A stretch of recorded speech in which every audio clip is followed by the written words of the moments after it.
She thought she could keep smashing my mailbox without consequences, but one day, it hit back harder than she ever imagined.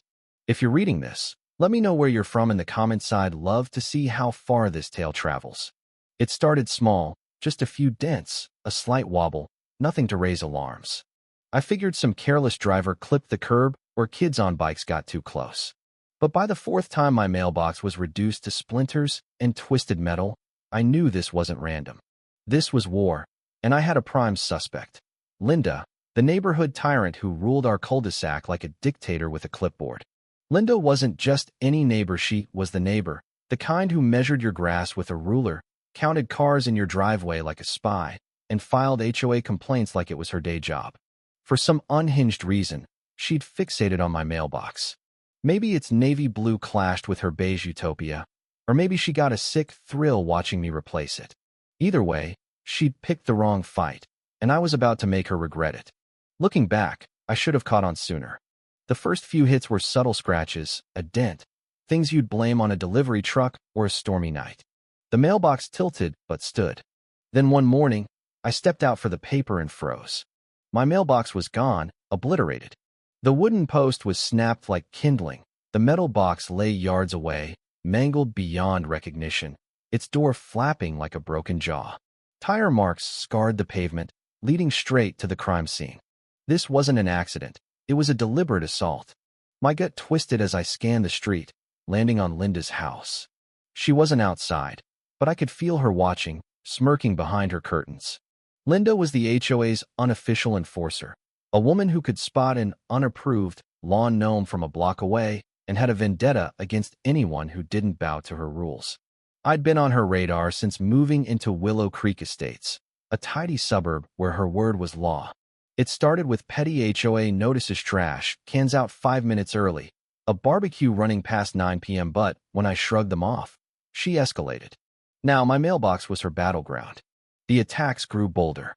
After every clash, ignoring an HOA fine, parking wrong, or just looking at her funny mailbox paid the price.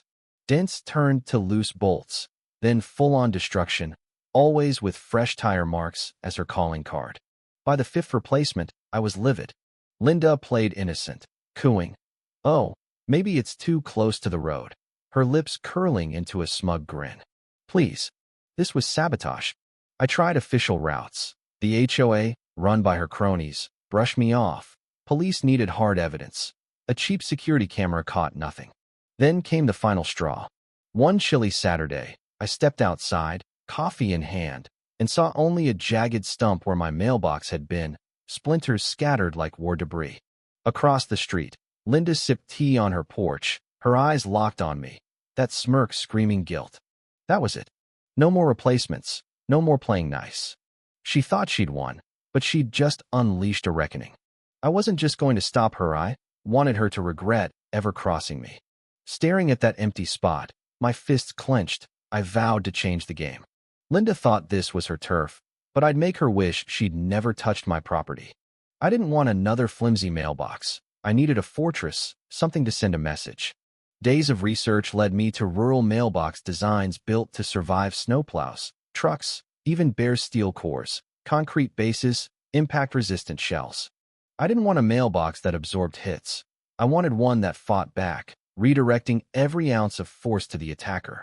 Linda used her SUV as a battering ram, sneaky enough to avoid clear evidence.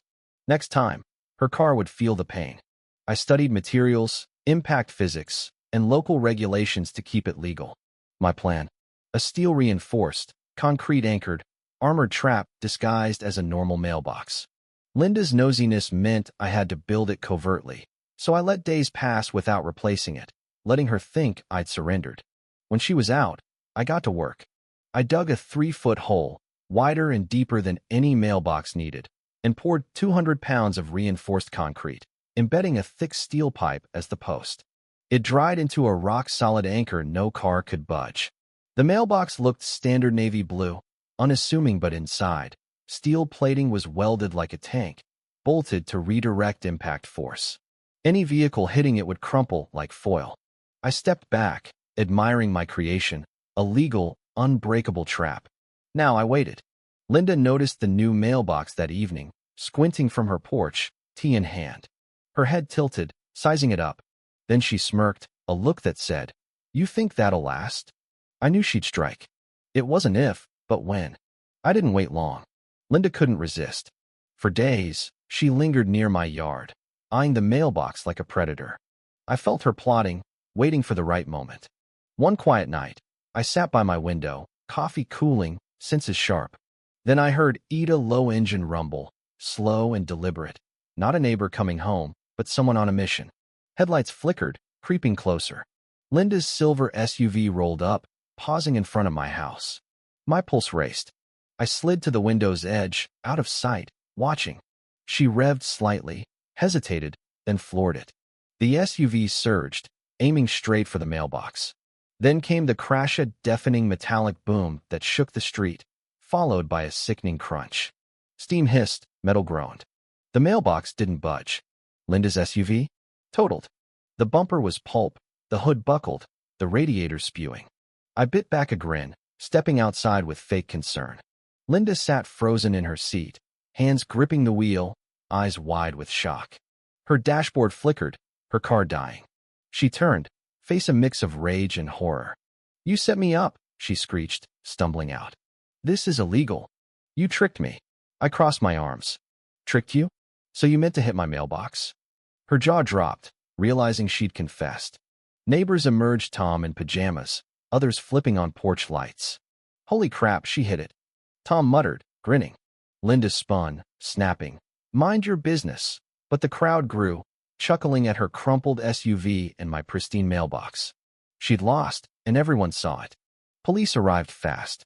Linda ranted about traps and dangerous structures, but the officer, clipboard in hand, wasn't buying it. "You're saying you purposely hit his mailbox?" he asked, eyebrow raised. Linda stammered, trapped by her own words. He sighed.